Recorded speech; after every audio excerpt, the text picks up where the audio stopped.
Hello everybody, greetings, welcome to Vinyl Hazard. I'm Daniel and today I have an update for you. So, if you have followed my channel, you know I have been to a couple of record stores as of late, and I'm going to show you the vinyl I have picked up from these stores. So, to begin, I was in a record store about a month ago. It's called Vaxkupan. There I picked up two albums. One, which is this, Skraeckoedlan. Now, Skraeckoedlan is a band from my hometown of Norrköping, so a local band. They are a stoner, prog-ish metal band, you might say. This is their first album. It was released in 2000 and, I don't know, 11 perhaps? Let's check it out. Didn't say there actually. Well, this is the inner sleeve with some of the lyrics. So this is anyway their first album. I think it is from 2011. Yeah, it is. The hype sticker says so. It's on green vinyl, match the cover a bit. This is not the original cover though. The original cover is a bit more rough, should we say, in their artwork.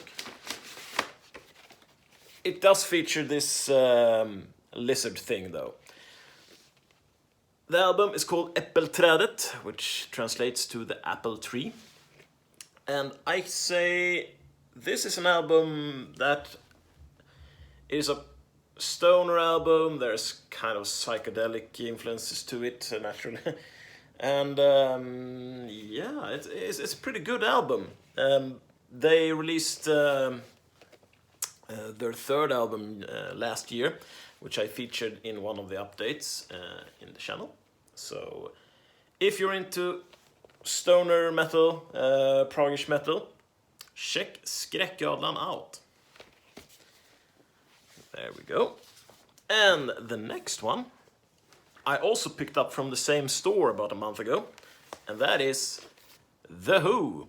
The Who, like not The Who, but The Who, like in HU, is a Mongolian metal band, and this is their first album, The Gereg. I think it's their first album. I think they only have released one album. And what is special about this album? Not to say, I mean, special, it's a Mongolian metal album. How many of those are around? It's that they use their traditional throat singing and have implemented it in all of their songs. And the best song, or the most well-known song, I would argue, is probably the number 7 song here, You. You can look up these fellows on Spotify, YouTube. Actually, really brilliant stuff. Very unusual, of course. This is on black vinyl, I think. Yes, it is. So, Wolf Totem on this is also a very good song. So they are speaking in Mongol or Mongolian, so you will not know what they are actually singing about, but the whole album is themed around Genghis Khan or Kublai Khan. I don't know if it's like the father or the son, one of them. And the road is the actual translation. The Gereg is like what the album is called, but it's the translation is the road. And the road is the road that one of either Kublai Khan or Genghis Khan built. I think it was like that. But anyway, let's move on. Next one. This I picked up in Gotland. Poisoned. Open up and say, ah. The famous or infamous cover that got banned, of course. This is an OG pressing also. And it's kind of a nice OG pressing too. I think it's from, yeah, it's a Holland press, yeah. From '88. So, Poison, what can you say about Poison? They have been around since the early 80s.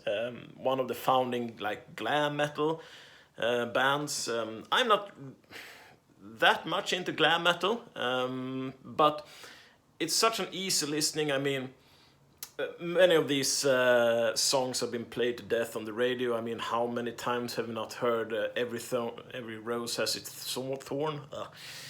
On radio. I mean, that's like a song that you love to hate, right? Anyway, this was Poison's third album. It's from '88, and yeah, or is it no third? No, it was their second album. I think it was their second album. Yeah, their second album was it. So it pretty much it did not start the glam era, but I mean it's pretty much one of the like heights of the glam era, I guess. So open up and say, ah. Next one, we have a Swedish artist, which probably many are familiar with. It is Yngwie Malmsteen, with his album Triology or Trilogy. I simply love this album cover.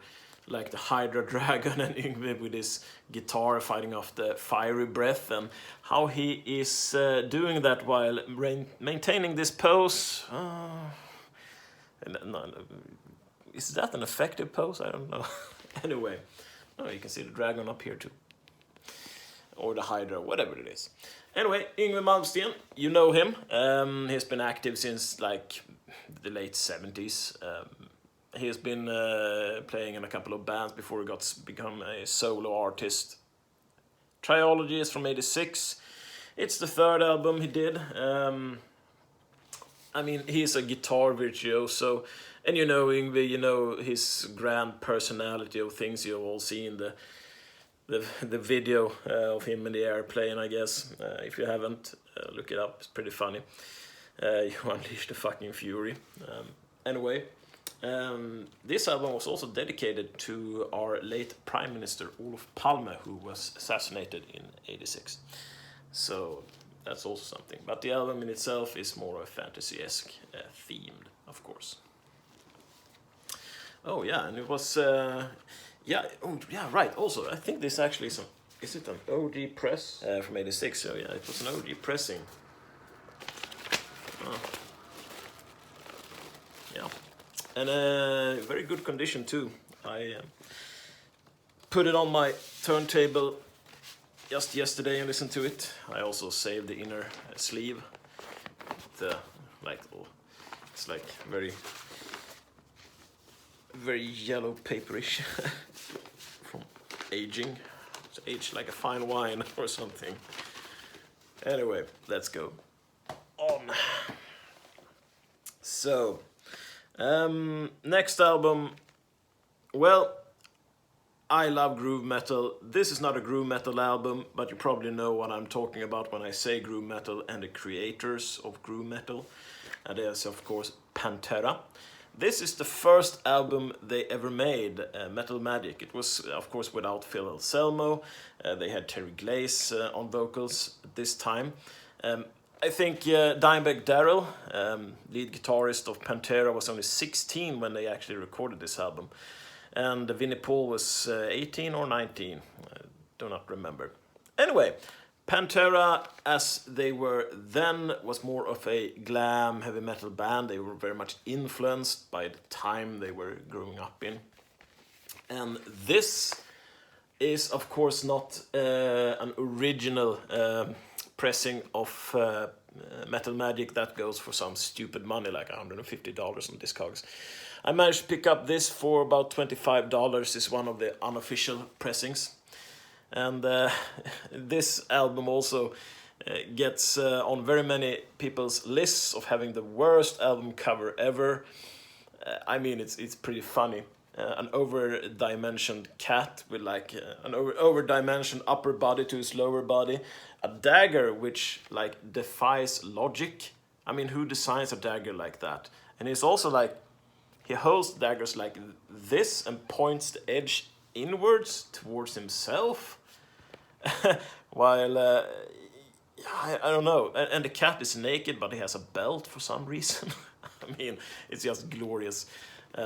Anyway, Yeah, if you're a Pantera fan, you are probably going to want to have their entire discography.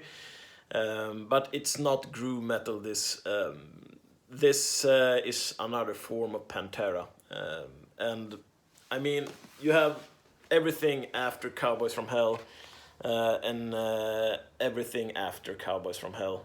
It's like two different bands together. But I'm happy to own this. Love the artwork or cover, and I mean, it is not a bad album, actually. I mean, if you like heavy metal, give it a try. You might like it.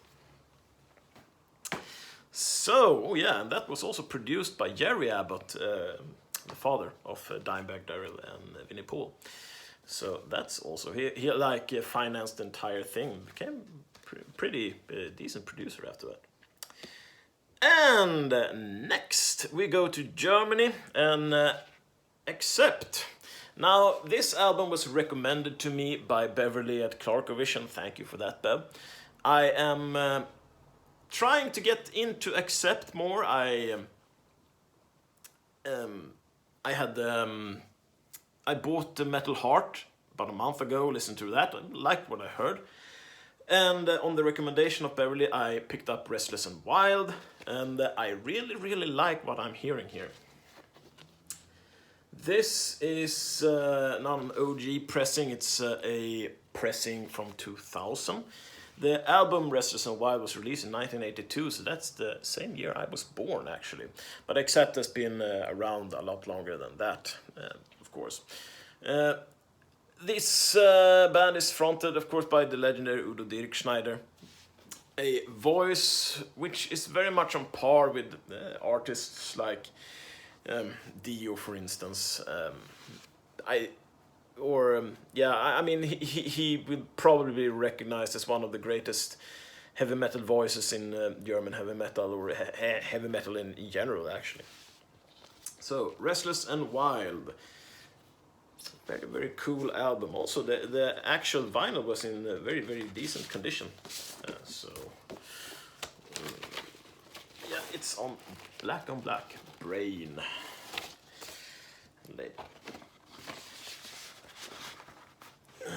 I really, really like Fast as a Shark. The intro song is very, very poo, right on in your face. And yeah, actually the last track also, Princess of the Dawn, is very, very like emotional. Udo really gets he really, really conveys or an emotional touch to that song, I think. But the entire album is very good. So the next album I have, which is the last album of this batch anyway, is a album that is very hard to actually get a hold of nowadays. When I talked with a guy in the record shop at Cranefly Records, I picked this one up. He told me that he got this from a fellow that either, I think it was like he had died or something, perhaps it was like that. I mean, Cranefly Records on Gotland is the only record store on the island, so every record that possibly exists on that island will like get to him sooner or later, unless they sell it on like Discogs or some other sales sites, of course. But anyway, he had a very, very nice, for such a small store, he had a very, very wide variety of records. And this I picked up, Queensrÿche's Operation Mindcrime, which is arguably their best album. Many would say that, anyway. It's, well, Queensrÿche, they have been at it since 1980. And this is from 88. I believe it's the third album. Is it the third album? Yeah, I think it is.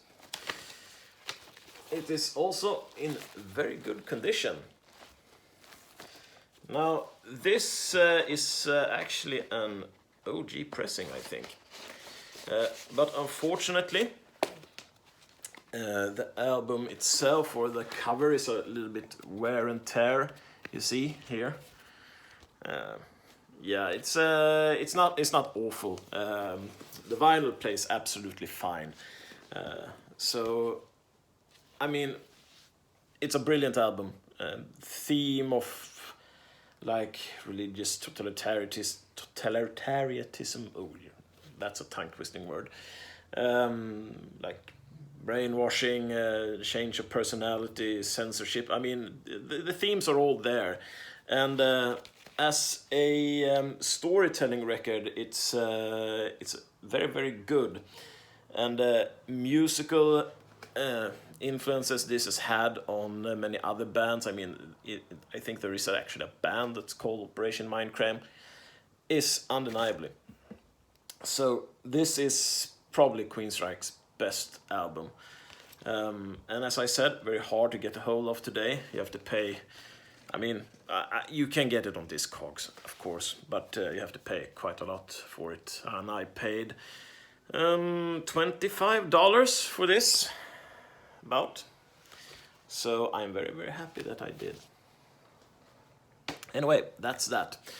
So I'm going to actually have another update pretty soon, because I have like a ton of records behind here which I need to like show to you. I think I'm going to do like one super update and just blast through them all, so I have it done. But with that said, I also see that my battery is soon to be empty in this thing. So anyway, I hope you're all well out there, and I wish you the best. And as I always say, may the metal gods be with you, friends. Bye for now.